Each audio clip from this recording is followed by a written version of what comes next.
मैं शैलजा अपने चैनल पर आपका हार्दिक स्वागत करती हूँ। आशा करती हूँ आप सब स्वस्थ एवं प्रसन्न होंगे। आज श्रीमद् भागवत महापुराण के पंचम स्कंद में चतुर्थो अध्याय की कथा है। कथा है श्री ऋषभ देव जी का राज्य शासन।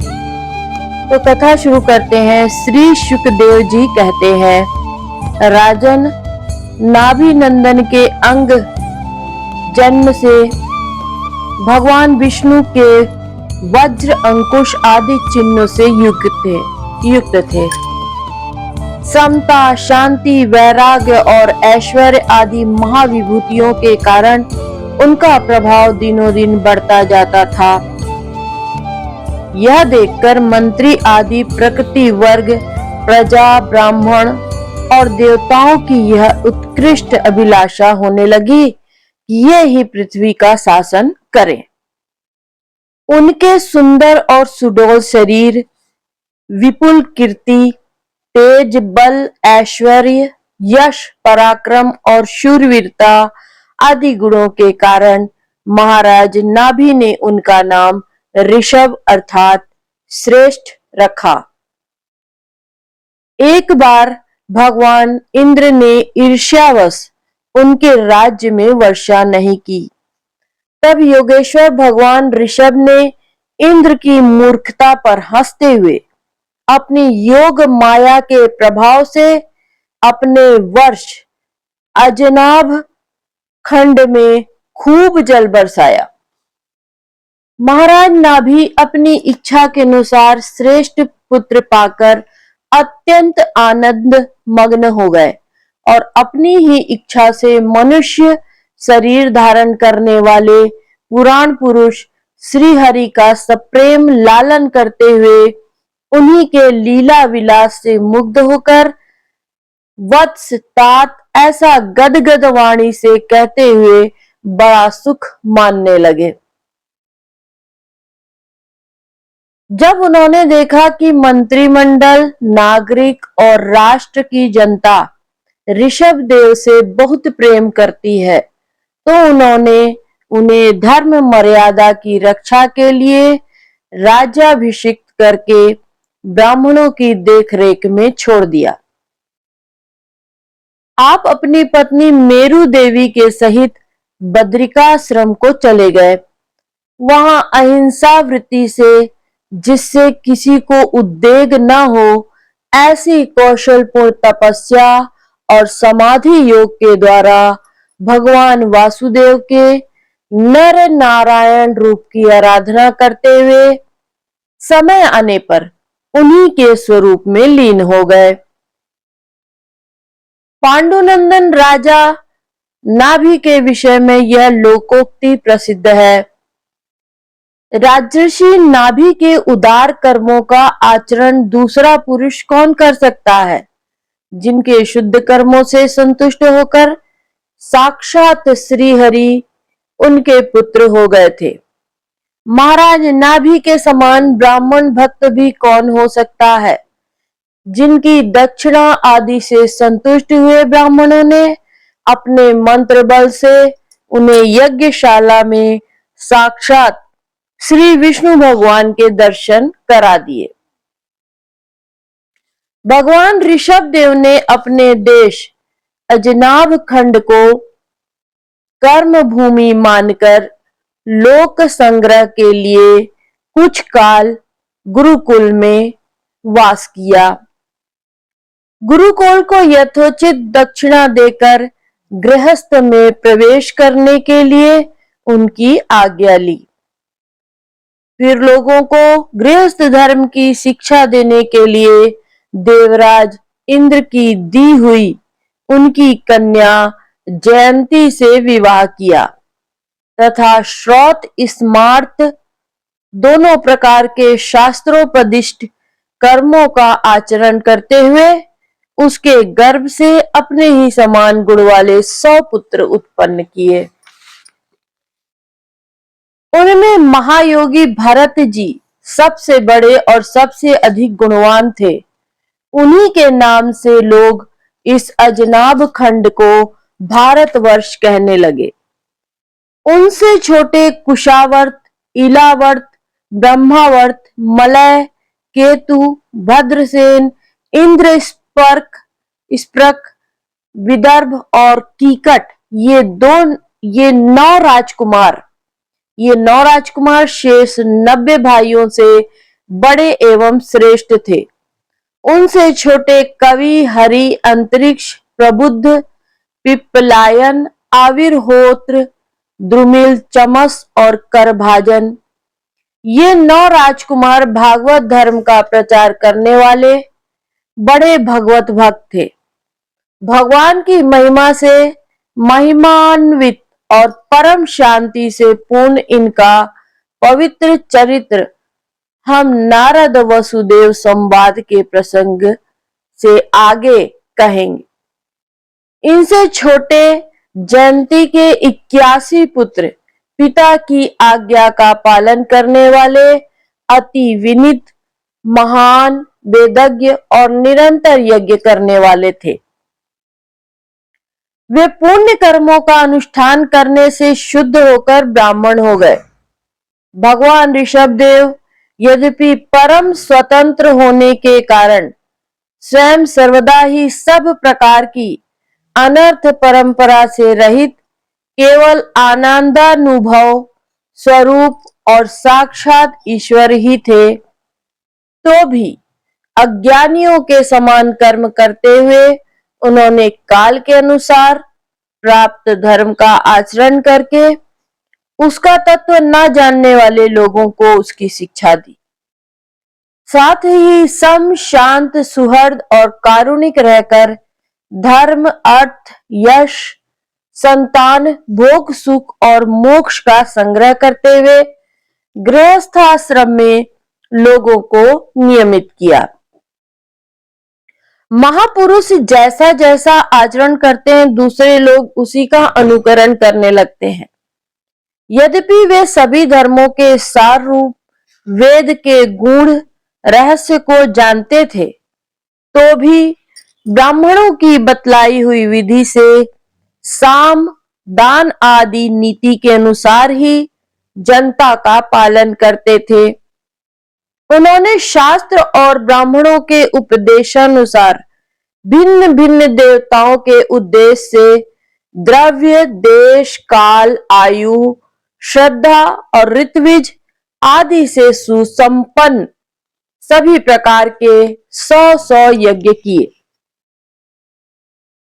भगवान ऋषभदेव के शासन काल में इस देश का कोई भी पुरुष अपने लिए किसी से भी अपने प्रभु के प्रति दिन दिन बढ़ने वाले अनुराग के सिवा और किसी वस्तु की कभी इच्छा नहीं करता था। यही नहीं, आकाश कुसुम आदि अविद्यमान वस्तु की भांति कोई किसी की वस्तु की ओर दृष्टिपात भी नहीं करता था। एक बार भगवान ऋषभदेव घूमते घूमते ब्रह्मावर्त देश में पहुंचे। वहां बड़े बड़े ब्रह्मर्षियों की सभा में उन्होंने प्रजा के सामने ही अपने समाहित चित्त तथा विनय और प्रेम के भार से सुसंयत पुत्रों को शिक्षा देने के लिए इस प्रकार कहा। अथ पंचमोध्याय, ऋषभ जी का अपने पुत्रों को उपदेश देना और स्वयं अवधूति वृत्ति ग्रहण करना। श्री ऋषभदेव जी ने कहा, पुत्रों, इस मर्त्य लोक में यह मनुष्य शरीर दुखमय विषय भोग प्राप्त करने के लिए ही नहीं है। ये भोग तो विष्टा भोजी सूकर कुकर आदि को ही मिलते हैं। इस शरीर से दिव्य तप ही करना चाहिए, इससे अंतःकरण शुद्ध हो, क्योंकि इसी से अनंत ब्रह्मानंद की प्राप्ति होती है। शास्त्रों ने महापुरुषों की सेवा को मुक्ति का और स्त्री संगी कामियों के संग को नरक का द्वार बताया है। महापुरुष वे ही है जो समान चित्त, परम शांत, क्रोधहीन, सबके हित चिंतक और सदाचार संपन्न हो। अथवा मुझे परमात्मा के प्रेम को ही जो एकमात्र पुरुष मानते हो, केवल विषयों की ही चर्चा करने वाले लोगों में तथा स्त्री, पुत्र और धन आदि सामग्रियों से संपन्न घरों में जिनकी अरुचि हो और जो लौकिक कार्यों में केवल शरीर निर्वाह के लिए प्रवृत्त होते हैं, मनुष्य अवश्य प्रमादवश कुकर्म करने लगता है। इस उसकी यह प्रवृत्ति इंद्रियों को तृप्त करने के लिए ही होती है। मैं इसे अच्छा नहीं समझता, क्योंकि इसी के कारण आत्मा को यह असत और दुखदायक शरीर प्राप्त होता है। जब तक जीव को आत्म तत्व की जिज्ञासा नहीं होती, तभी तक अज्ञानवश देह आदि के कारण उसका स्वरूप छिपा रहता है। जब तक यह लौकिक वैदिक कर्मों में फंसा रहता है, तब तक मन में कर्म की वासनाएं भी बनी रहती हैं और इन्हीं से देह बंधन की प्राप्ति होती है। इस प्रकार अविद्या के द्वारा आत्म स्वरूप के ढक जाने से कर्म वासनाओं के वशीभूत हुआ चित्त मनुष्य को फिर कर्मों से में ही प्रवृत्त करता है। अतः जब तक उसको मुझ वासुदेव में प्रीति नहीं होती, तब तक वह देह बंधन से छूट नहीं सकता। स्वार्थ में पागल जीव जब तक विवेक दृष्टि का आश्रय लेकर इंद्रियों की चेष्टाओं को मिथ्या नहीं देखता, तब तक आत्म स्वरूप की स्मृति खो बैठने के कारण वह अज्ञानवश विषय प्रधान गृह आदि में आसक्त रहता है और तरह तरह के क्लेश उठाता रहता है। स्त्री और पुरुष इन दोनों का जो परस्पर दाम्पत्य भाव है, इसी को पंडित जन उनके हृदय की दूसरी स्थूल एवं दुर्भेद्य ग्रंथि कहते हैं। देहाभिमान रूपी एक एक सूक्ष्म ग्रंथि तो उनमें अलग अलग पहले से ही है। इसी के कारण जीव को देह इंद्रियादि के अतिरिक्त घर, खेत, पुत्र, स्वजन और धन आदि में मैं और मेरेपन का मोह हो जाता है। जिस समय कर्म वासनाओं के कारण पड़ी हुई इसकी यह दृढ़ हृदय ग्रंथि ढीली हो जाती है, उसी समय यह दाम्पत्य भाव से निवृत्त हो जाता है और संसार के भूत अहंकार को त्याग कर सब प्रकार के बंधनों से मुक्त हो परम पद प्राप्त कर लेता है। पुत्रों, संसार सागर से पार होने में कुशल और धैर्य, उद्यम और सत्व गुण विशिष्ट पुरुष को चाहिए कि सबके आत्मा और गुरु स्वरूप मुझ भगवान में भक्ति भाव रखने से, मेरे परायण रहने से, तृष्णा के त्याग से, सुख दुख आदि द्वंद्वों के सहने से जीव को सभी योनियों में दुख ही उठाना पड़ता है। इस विचार से, तत्व जिज्ञासा से, तप से, सकाम कर्म के त्याग से, मेरे ही लिए कर्म करने से, मेरी कथाओं का नित्य प्रति श्रवण करने से, मेरे भक्तों के संग और मेरे गुणों के कीर्तन से, वैर त्याग से, समता से, शांति से और शरीर तथा घर आदि में मैं मेरेपन के भाव को त्यागने की इच्छा से, अध्यात्म शास्त्र के अनुशूलन से, एकांत सेवन से, प्राण इंद्रिय और मन के संयम से, शास्त्र और पुरुषों के वचन में यथार्थ बुद्धि रखने से, पूर्ण ब्रह्मचर्य से, कर्तव्य कर्मों में निरंतर सावधान रहने से, वाणी के संयम से,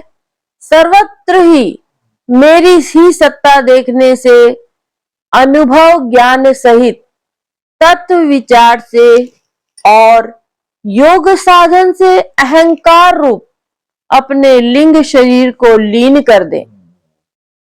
मनुष्य को चाहिए कि वह सावधान रहकर अविद्या से प्राप्त इस हृदय ग्रंथि रूप बंधन को शास्त्रोक्त रीति से इन साधनों के द्वारा भली भांति काट डाले, क्योंकि यही कर्म संस्कारों के रहने का स्थान है।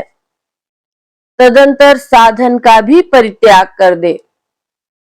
जिसको मेरे लोक की इच्छा हो अथवा जो मेरे अनुग्रह की प्राप्ति को ही परम पुरुषार्थ मानता हो, वह राजा हो तो अपनी अबोध प्रजा को, गुरु अपने शिष्यों को और पिता अपने पुत्रों को ऐसी ही शिक्षा दे। अज्ञान के कारण यदि वे उस शिक्षा के अनुसार न चलकर कर्म को ही परम पुरुषार्थ मानते हैं, तो भी उन पर क्रोध न करके उन्हें समझा बुझाकर कर्म में प्रवृत्त न होने दे। उन्हें विषयासक्ति युक्त काम्य कर्मों में लगाना तो ऐसा ही है जैसे किसी अंधे मनुष्य को जानबूझकर गड्ढे में ढकेल देना। इससे भला किस पुरुषार्थ की सिद्धि हो सकती है? अपना सच्चा कल्याण किस बात में है, इसको लोग नहीं जानते। इसी से वे तरह तरह की भोग कामनाओं में फंसकर तुच्छ क्षणिक सुख के लिए आपस में बैर ठान लेते हैं और निरंतर विषय भोगों के लिए ही प्रयत्न करते रहते हैं। वे मूर्ख इस बात पर कुछ भी विचार नहीं करते कि इस वैर विरोध के कारण नरक आदि अनंत घोर दुखों की प्राप्ति होगी। गड्ढे में गिरने के लिए उल्टे रास्ते से जाते हुए मनुष्य को जैसे आंख वाला पुरुष उधर जाने नहीं देता, वैसे ही अज्ञानी मनुष्य को अविद्या में फंसकर दुखों की ओर जाते देख कौन ऐसा दयालु और ज्ञानी पुरुष होगा जो जानबूझकर उसे उसी राह पर जाने दे या जाने के लिए प्रेरणा करे। जो अपने प्रिय संबंधी को भगवत भक्ति का उपदेश देकर मृत्यु की फांसी से नहीं छुड़ाता, वह गुरु नहीं है, स्वजन नहीं है, पिता नहीं है, माता नहीं है, इष्ट देव नहीं है और पति नहीं है। मेरे इस अवतार शरीर का रहस्य साधारण जनों के लिए बुद्धिगम्य नहीं है। शुद्ध सत्व ही मेरा हृदय है और उसी में धर्म की स्थिति है। मैंने अधर्म को अपने से बहुत दूर पीछे की ओर ढकेल दिया है। इसी से सत्पुरुष मुझे ऋषभ कहते हैं। तुम सब मेरे उस शुद्ध सत्वमय हृदय से उत्पन्न हुए हो, इसलिए मत्सर छोड़कर अपने बड़े भाई भरत की सेवा करो। उसकी सेवा करना मेरी ही सेवा करना है और यही तुम्हारा प्रजापालन भी है। अन्य सब भूतों की अपेक्षा वृक्ष अत्यंत श्रेष्ठ है। उनसे चलने वाले जीव श्रेष्ठ है और उनमें भी कीट आदि की अपेक्षा ज्ञान युक्त पशु आदि श्रेष्ठ है। पशुओं से मनुष्य, मनुष्यों से प्रमथगण, प्रमथों से गंधर्व, गंधर्वों से गिद्ध और गंधर्वों से सिद्ध, गंधर्वों से सिद्ध और सिद्धों से देवताओं की अनुयायी किन्नर आदि श्रेष्ठ हैं। उनसे असुर, असुरों से देवता और देवताओं से भी इंद्र श्रेष्ठ हैं। इंद्र से भी ब्रह्मा जी के पुत्र दक्ष आदि प्रजापति श्रेष्ठ हैं। ब्रह्मा जी के पुत्रों में रुद्र सबसे श्रेष्ठ हैं। वे ब्रह्मा जी से उत्पन्न हुए हैं, इसलिए ब्रह्मा जी उनसे श्रेष्ठ हैं। वे भी मुझसे उत्पन्न हैं और मेरी उपासना करते हैं, इसलिए मैं उनसे भी श्रेष्ठ हूं। परंतु ब्राह्मण मुझसे भी श्रेष्ठ हैं, क्योंकि मैं उन्हें पूज्य मानता हूं। सभा में उपस्थित ब्राह्मणों को लक्ष्य करके विप्रगण दूसरे किसी भी प्राणी को मैं ब्राह्मणों के समान नहीं समझता, फिर उनसे अधिक तो मान ही कैसे सकता हूं। लोग श्रद्धा पूर्वक ब्राह्मणों के मुख में जो अन्नादि आहुति डालते हैं, उसे मैं जैसी प्रसन्नता से ग्रहण करता हूं, वैसे अग्निहोत्र में होम की हुई सामग्री को स्वीकार नहीं करता। जिन्होंने इस लोक में अध्ययन आदि के द्वारा मेरी वेद रूपा अति सुंदर और पुरातन मूर्ति को धारण कर रखा है, और जो परम पवित्र सत्व गुण, शम दम सत्य, दया तप तितिक्षा और ज्ञान आदि 8 गुणों से संपन्न है, उन ब्राह्मणों से बढ़कर और कौन हो सकता है। मैं ब्रह्मादि से भी श्रेष्ठ और अनंत हूं तथा स्वर्ग मोक्ष आदि देने की भी सामर्थ्य रखता हूं, किंतु मेरे अकिंचन भक्त ऐसे निःस्पृह होते हैं कि वे मुझसे भी कभी कुछ नहीं चाहते। फिर राज्य आदि अन्य वस्तुओं को तो वे इच्छा ही कैसे कर सकते हैं। पुत्र, तुम संपूर्ण चराचर भूतों को मेरा ही शरीर समझकर शुद्ध बुद्धि से पद पद पर उनकी सेवा करो, यही मेरी सच्ची पूजा है।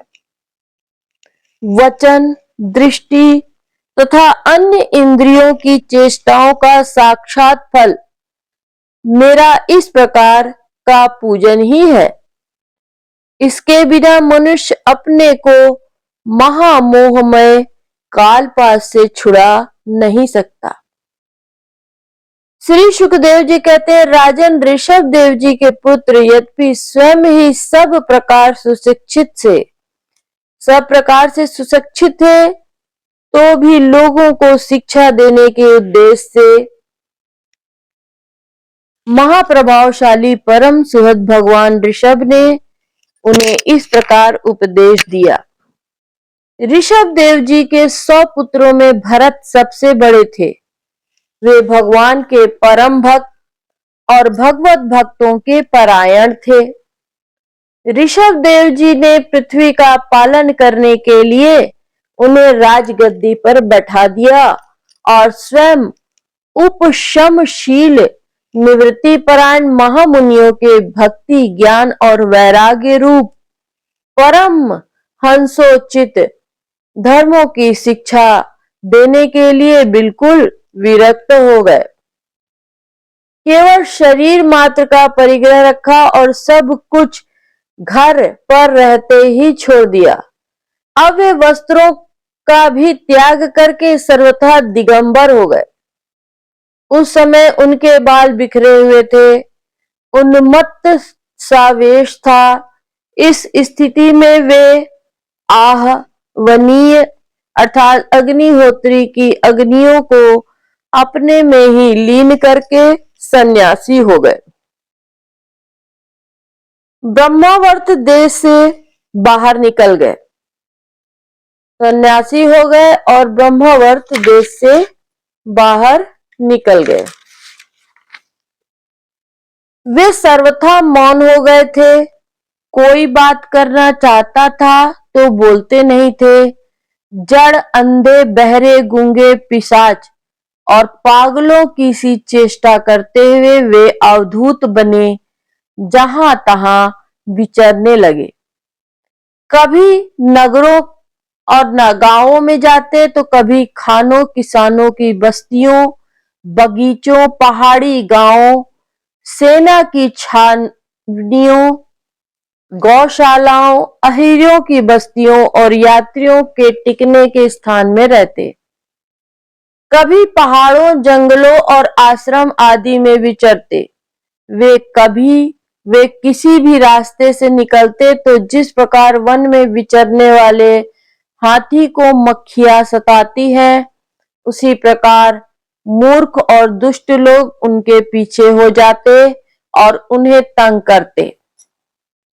कोई धमकी देते, कोई मारते, कोई पेशाब कर देते, कोई थूक देते, कोई ढेला मारते, कोई वुष्ठा और धूल फेंकते, कोई अधोवायु छोड़ते और कोई खोटी खरी सुनाकर उनका तिरस्कार करते।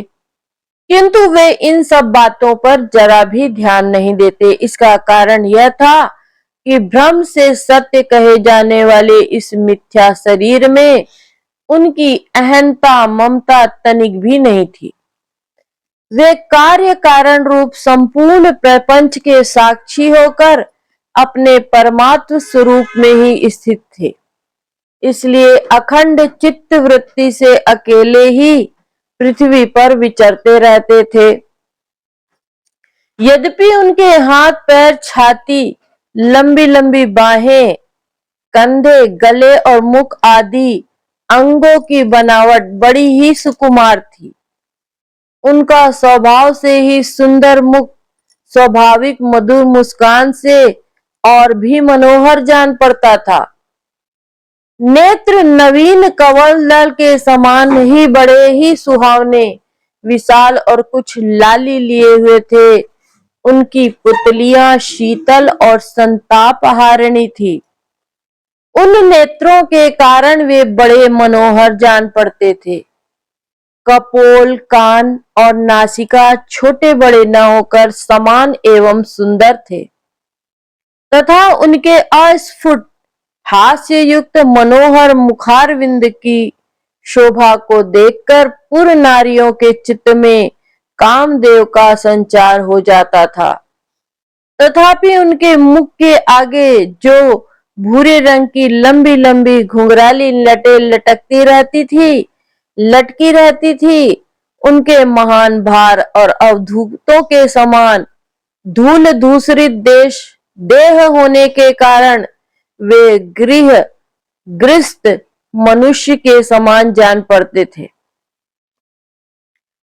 जब भगवान ऋषभदेव ने देखा कि यह जनता योग साधन में विघ्न रूप है और इससे बचने का उपाय विभत्स वृत्ति से बना रहना ही है, तब उन्होंने अजगर वृत्ति धारण कर ली।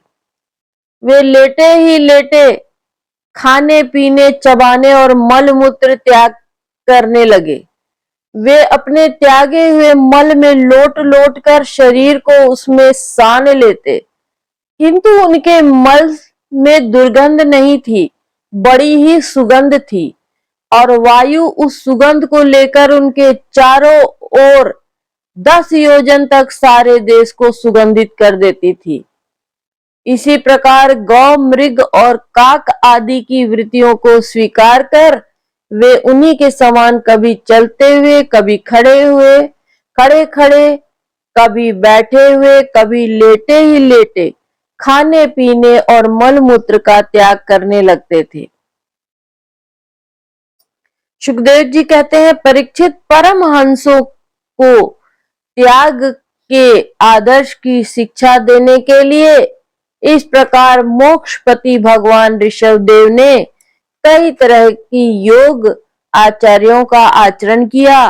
वे निरंतर सर्वश्रेष्ठ महान आनंद का अनुभव करते रहते थे।